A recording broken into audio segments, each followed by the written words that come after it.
আমাদের বাংলাদেশে 17 বছর কি দেখলাম, যদি খালি নেতার কাছে বসে একটা ছবি খালি তুলবার পারে ভাই, এই ছবির গরমে আক্কেলপুর থাকাই কঠিন হয়ে যায়। রায়কেলে যদি চা খায় আর চা বিল দেওয়ার আর চা বিল চাওয়ার সাহস পায় না। যদি কয় ভাই চা বিল, আমি কার সাথে ঘুরি তুই জানিস? বেশি কথা বলে কিন্তু দোকান বন্ধ করে দেবো। গাড়ি চললে ভাড়া দেয় না, আমি অমুক নেতার লোক। যারা বলেন কথা ঠিক কিনা? সম্মানিত ভাইরা আমার, এদিক সেদিক যাওয়ার সময় নাই, সরাসরি আলোচনা। আব্দুল্লাহ ইবনে হুযায়ফাকে বলল, আব্দুল্লাহ তোমার চেহারা এত সুন্দর, তুমি যুবক মানুষ, তোমার বয়স তো খুব নয়, তোমার চেহারা দেখে তোমার প্রতি আমার একটা ভালোবাসা, তোমার প্রতি একটা মায়া মোহাব্বত আমার জন্ম নিয়েছে। আর আমার ভালোবাসা তোমার প্রতি যে জন্ম নিয়েছে, আমি চাই আমার ভালোবাসাটা তোমার উপরে স্থায়িত্ব হোক। তবে মাঝখানে একটা ব্যবধান হলো, আমি যে তোমাকে মহাব্বত করব, ভালোবাসবো, মাঝখানে একটা ব্যবধান হলো, তুমি হচ্ছ মুসলমান আর আমি হচ্ছি খ্রিস্টান। মুসলমান আর খ্রিস্টান কোনোদিন বন্ধু হতে পারে না। জোরে বলেন কথা ঠিক কিনা? মুসলমান আর খ্রিস্টান বন্ধু হতে পারে না। নবীজি বলেছেন, আলমারউ মা মান আহাব্বা, যে লোক যার সঙ্গে মহাব্বত রাখবে, ভালোবাসবে, হাসরের ময়দানে একই সঙ্গে হাসর হবে। যার মহাব্বত হবে মেসির সঙ্গে, নেইমারের সঙ্গে, বলেন তো তার হাসর নাসর কার সঙ্গে হবে? মেসির সাথেই। মেসি কি মুসলমান না হিন্দু না কাফের? হিন্দু মুসলমান আর হিন্দু কোনোদিন বন্ধু হতে পারে না। কারণ আপনি যাকে ভালোবাসবেন, হাসরে আপনি তার সঙ্গেই উঠবেন। নাউজুবিল্লাহ জোরে বলেন। এজন্য ভাইরা আমার, অনেকেই আছে মুসলমান, পাঞ্জাবি পড়তে শরম লাগে, কিন্তু ব্রাজিলের আর্জেন্টিনার গেঞ্জি পড়তে শরম করে না। এরকম যুবক সমাজে আছে না নাই? জোরে বলেন। কাফের আর মুসলমান বন্ধু হতে পারে না।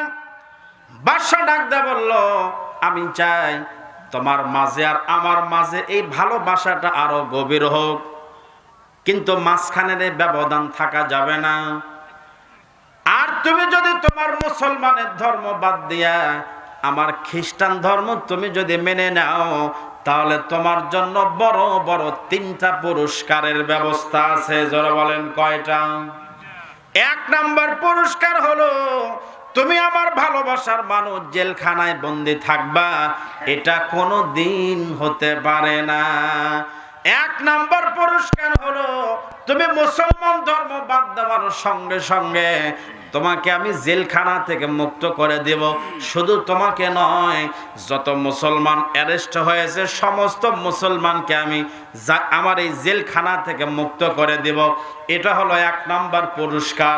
2 নাম্বার পুরস্কার হলো, তুমি যদি মুসলমান ধর্ম বাদ দাও, আমার খ্রিস্টান ধর্ম মেনে নাও, 2 নাম্বার পুরস্কার হলো, আমার যে বিশাল রোম সাম্রাজ্য দেখতেছ, এই রোম সাম্রাজ্যের অর্ধেক মালিকানা তোমার নামে লিখে দিব।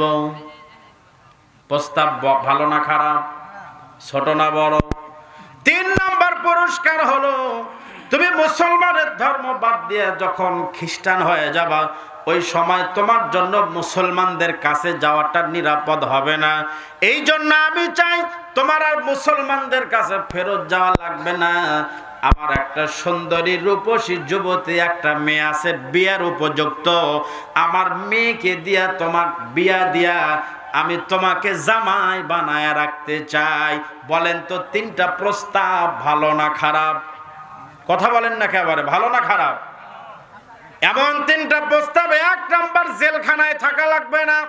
2 নাম্বার প্রস্তাব হলো, এই রোম সাম্রাজ্যের অর্ধেক মালিকানা। 3 নাম্বার প্রস্তাব হলো, বাদশার মেয়ে দিয়ে বিয়ে দেওয়া হবে। এমন প্রস্তাব আমার মতো যদি 1.5 টাকার মূল্য পাইতো, বলেন তো প্রস্তাব গিলতে কি দেরি লাগতো? আমাদের মতো, আমার মতো, আমি আমার ইমানকে বলতেছি, এমন ইমান আমারই নাই। এই প্রস্তাব পাওয়া মাত্র আব্দুল্লাহ ইবনে হুযায়ফা চোখ 2টা রক্তের মতো লাল হয়ে গেছে রাগে। আব্দুল্লাহ ইবনে হুযায়ফার ঈমান এত মজবুত, আব্দুল্লাহ ইবনে হুযায়ফা ডাকদা বলল, ইয়া কালবার রোম, আল্লাহু আকবার বলেন। হে রোমের কুকুর, শুনে রাখ, তোর অর্ধেক সাম্রাজ্য, রোম সাম্রাজ্যের অর্ধেক মালিকানা দিয়ে আমি কি করব? এই পুরা পৃথিবীটা যদি আমার জন্য দেওয়া হয়, আমি আব্দুল্লাহ ইবনে হুযায়ফা 1 সেকেন্ডের জন্য ঈমান হারা হব না। চিৎকার দিয়ে বলেন আল্লাহু আকবার। আমি তো রোম সাম্রাজ্য নিয়ে কি করব? বাদশা যখন মুখের উপরে অপমান করলো, এমন সময় বাদশা যে এই রাজদরবার ছেড়ে অন্দরমহলে ঢুকে গেল। অন্দরমহলে ঢুকে আদেশ চালু করে দিল, ফরমান জারি করে দিল, বলল যাও আব্দুল্লাহকে জেলখানায় বন্দি করো, দেখবো তার ঈমান কেমন মজবুত। জেলখানায় বন্দি করো, তবে অন্যান্য কয়েদিদেরকে যেমন জেলখানায় 3 বেলা খাবার দেওয়া হয়, আব্দুল্লাহকে জেলখানার মধ্যে কোনো খাবার দেওয়া হবে না। আব্দুল্লাহকে না খাওয়ায় রাখবা। আর একজন ডাক্তারকে দায়িত্ব দেওয়া হলো। ডাক্তারকে বলল, ওই ডাক্তার সাহেব, তুমি প্রত্যেকদিন আব্দুল্লাহর শরীরের নাড়টা পরীক্ষা করবা। যেদিন দেখবা আব্দুল্লাহকে খাবার না দিলে আব্দুল্লাহ দুনিয়ায় বাঁচবে না, আব্দুল্লাহ মারা যাবে, ওই দিন আমার কাছে এসে আমাকে বলবা, আমি আব্দুল্লাহর জন্য খাবারের ব্যবস্থা করব। এবার আব্দুল্লাহকে জেলখানায় আবার পাঠানো হলো। 1 দিন চলে গেল, খাবার নাই। 2 দিন চলে গেল, 1 ফোঁটা পানি পর্যন্ত আব্দুল্লাহ দেওয়া হয় না। 3 দিন হয়ে গেল, 4 দিন হয়ে গেল। এই রকম করতে করতে 1 সপ্তাহ পার হয়ে গেল।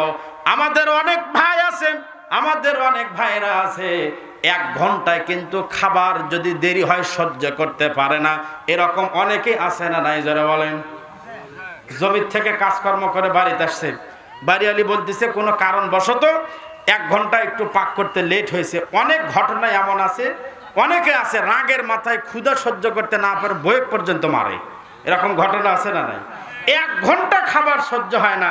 সেখানে আব্দুল্লাহ ইবনে হুযায়ফাকে জেলখানায় 1 সপ্তাহ খাবার নেই। আব্দুল্লাহ ইবনে হুযায়ফার শরীরের অবস্থা এতই খারাপ, আব্দুল্লাহ ইবনে হুযায়ফা জেলখানার মধ্যে একদম মাটির সঙ্গে মিশে গেছে। বসতেও পারে না, দাঁড়াইতেও পারে না।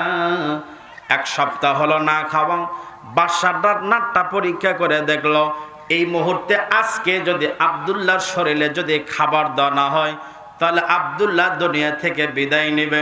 বাদশার কাছে গিয়ে ডাকতে বললো, বাদশা নামদার, আব্দুল্লাহর অবস্থা খুবই খারাপ, আজকে খাবার না দেওয়া হলে আব্দুল্লাহ তো মারা যাবে।